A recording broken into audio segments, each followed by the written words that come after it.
Hello friends, welcome back to my YouTube channel. ఈరోజు మనం SLBC channel గురించి తెలుసుకుందాం. మీరు లాస్ట్ 11 days ఏ న్యూస్ ఛానల్ చూసినా ఎస్ఎల్బిసి ఛానల్ గురించే డిస్కషన్ అవుతుంది.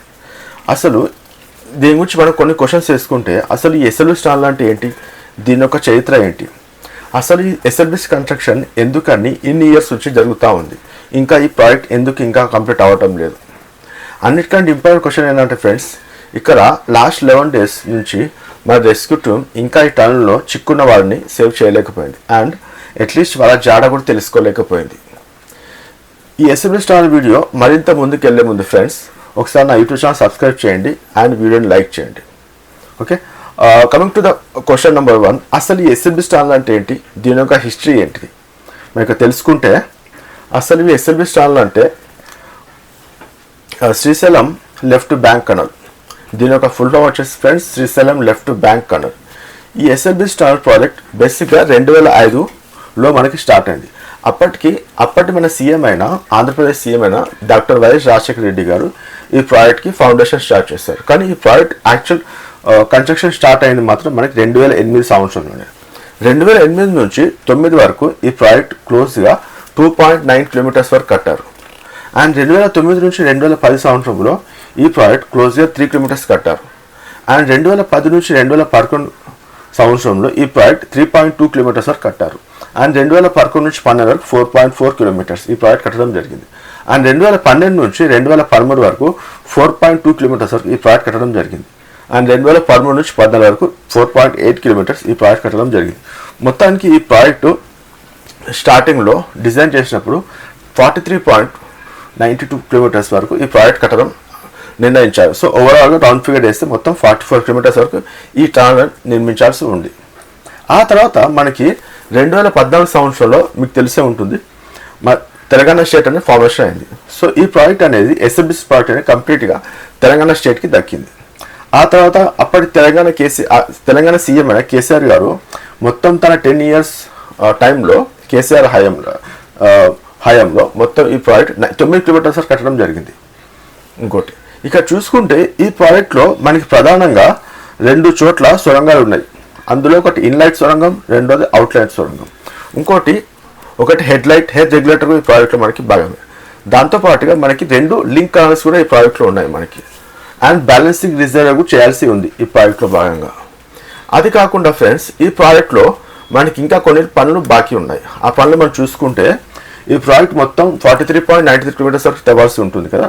ఇందులో ఈ ప్రాజెక్ట్ ఇప్పటి వరకు 34.37 kilometers వరకు పూర్తయిందని మనకి నీటిపారుదల శాఖ తెలిపింది. ఇంకా మనకి ప్రాజెక్ట్లో 9.96 kilometers సొరంగం తవ్వాల్సి ఉంది.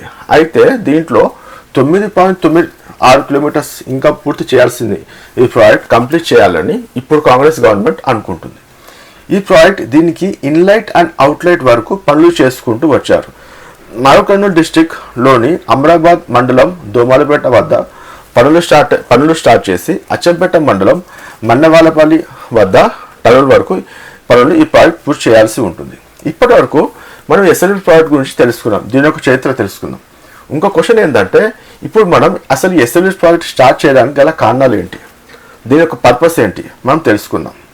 ఈ ఎస్ఎల్బిసి టనల్ ద్వారా సుమారు 30 TMCల వాటర్ని కృష్ణానది నుంచి తరలించాల్సి ఉంది అనేది యాక్చువల్ దీని యొక్క ప్లాన్. దాని ద్వారా మనకి నల్గొండ, సూర్యాపేట్, యాదాద్రి, భువనగిరి డిస్టిక్లోని 4 లక్షల ఎకరాల వరకు సాగునీటిని అందించాలనేది గవర్నమెంట్ యొక్క ప్లాన్ వేసుకుంది.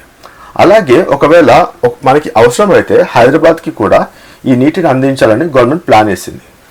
బేసిక్గా ఈ ప్రాజెక్ట్ మనకి 2010లోనే ఫినిష్ అవ్వాల్సి ఉంటుంది. కానీ ఈ ప్రాజెక్ట్ అంత ఈజీగా ఫినిష్ అవ్వదని అప్పట్లో మాజీ సీఎం అయిన కేసీఆర్ గారు దీని గురించి అసెంబ్లీలోనే చెప్పారు. తను ఏం చెప్పారంటే అసెంబ్లీలోనే ఈ ప్రాజెక్ట్ ఎస్ఎల్బిసి ప్రాజెక్ట్ అనేది చాలా క్లిష్టమైన ప్రాజెక్ట్. ఎందుకు అంటే ఈ ప్రాజెక్ట్ అనేది అడవిలో 44 kilometers వరకు తవ్వుకుంటూ దాని కొండరాలను తవ్వుకుంటూ ఎలాంటి ఇబ్బంది లేకుండా ప్రాజెక్ట్ కంప్లీట్ చేయడం అనేది అంత ఈజీ పని కాదు. అసలు మన అందరికీ ఒక డౌట్ వచ్చే ఉంటుంది, అసలు ఈ టనల్ ద్వారానే మనకి వాటర్ ఎందుకు పంపించాలి. మనకి మీరు చూస్తే ఈ ప్లేస్ అంతా మనకి నల్లమల ఫారెస్ట్ ఏరియా. ఇక్కడ మనకి వన్యప్రాణ సంరక్షణ కేంద్రం ఉంది. ఈ వన్యప్రాణ సంరక్షణ కేంద్రానికి ఎలాంటి ఇబ్బంది లేకుండా మొత్తం పనులు చేసుకోవాలని కేంద్ర పర్యావరణ శాఖ గతంలో అనుమతులు ఇచ్చింది. రక్షిత అటవీ ప్రాంతం కావడంతో టన్నుల ద్వారానే వాటర్ని తరలించాలనేది యాక్చువల్ ప్లాన్. మనకి చూసుకుంటే ఈ ప్రాజెక్ట్ ఇంకోటి మనకి ఈ ప్రాజెక్ట్ లేట్ అవ్వడానికి గల రీజన్స్ ఏంటి? మీరు చూసుకుంటే ఈ ప్రాజెక్ట్ 2005 సంవత్సరంలోనే స్టార్ట్ అయింది. ఇప్పుడు 2025 సంవత్సరాలు. సో ఇంకా 20 సంవత్సరాలైనా ఈ ప్రాజెక్ట్ ఇంకా పూర్తి అవ్వలేదు. దీనికి గల రీజన్స్ అయితే తెలుసుకుంటే మనం ఈ ప్రాజెక్ట్ ప్రతి ఇయర్ మనకి 3 నుంచి 4,000 కోట్ల వరకు ఈ ప్రాజెక్ట్కి పడుతుంది. ప్రతి సంవత్సరం ఇంత అమౌంట్ పెట్టాలంటే కొంచెం కష్టమే. ఎందుకంటే ఈ అమౌంట్ అనేది బడ్జెట్లో అప్రూవ్ చేయాలి ప్రతి సంవత్సరం. సో ఇది నాట్ ఏ జోక్. ప్రతి సంవత్సరం 3,000 నుంచి 4,000 కోట్ల వరకు బడ్జెట్ పెట్టడం అనేది అంత ఈజీ కాదు. ఇంకోటి 2019 నుంచి 2021 వరకు మనకి కోవిడ్ వచ్చింది. ఈ కోవిడ్ వల్ల చిన్న ప్రాజెక్టులు మనకి ఆగిపోయింది. సో ఇది చాలా పెద్ద ప్రాజెక్ట్ టనల్ అనేది. ఈ ప్రాజెక్ట్కి మన స్టేట్ కాకుండా వేరే స్టేట్ లైక్ జార్ఖండ్, బీహార్, ఉత్తరప్రదేశ్ లాంటి స్టేట్లో నుంచి మనకి వర్కర్స్ వస్తున్నారు. సో అప్పుడు 2019 నుంచి 2021 వరకు మనకి ఈ 3 సంవత్సరాలు కోవిడ్ రీజన్స్ వల్ల ఈ ప్రాజెక్ట్ డిలే అవ్వడానికి గల ప్రధాన కారణం అని చెప్పాలి. ఎందుకంటే ఈ 3 సంవత్సరాలు ఈ ప్రాజెక్ట్ ముందుకు ఏం సాగలేదు. There is no progress. ఇంకోటి ప్రధాన కారణం చూసుకుంటే ఈ ప్రాజెక్ట్ చేసేటప్పుడు ఇన్లైట్ టనల్ నుంచి భారీగా వాటర్ వస్తుంది. సో దీనివల్ల ప్రాజెక్ట్ పనులు చేయడం కొంచెం కష్టంగా ఉంది. భారీగా వాటర్ అంటే గైస్ ఇక్కడ ఇన్లైట్ నుంచి అంటే భూమి లోపల నుంచి విపరీతంగా వాటర్ రావడం, ఆ వాటర్ తీసేయడం, మరి పనులు చేయాలంటే అంత ఈజీ పని కాదు. ఇంకోటి నీటి ఊట వల్ల కూడా ప్రాజెక్ట్ ఇంకా తొందరగా కంప్లీట్ అవ్వటం లేదు. నీటి ఊట అంటే నీటి యొక్క బురద, అక్కడ బురద ఉండడం, ఆ బురదను తీసేయడం, భారీగా మిషన్ తీసుకురావడం, ఆ బురద తీయడానికి వాళ్ళకి సమయం పోతుంది. సో దీని ద్వారా ఈ ప్రాజెక్ట్ లేట్ అవ్వడానికి గల కారణాలు మనం చెప్పుకోవచ్చు. ఇది కాకుండా మనకి ఇంకా చాలా రీజన్స్ ఉన్నాయి ప్రాజెక్ట్ లేట్ అవ్వడానికి. అన్నిటికంటే ఇంపార్టెంట్ క్వశ్చన్ ఏంటంటే ఫ్రెండ్స్, ఇక్కడ లాస్ట్ 11 రోజుల నుంచి మన రెస్క్యూ టీమ్ ఇంకా ఈ టనల్లో చిక్కుకున్న వారిని సేవ్ చేయలేకపోయింది.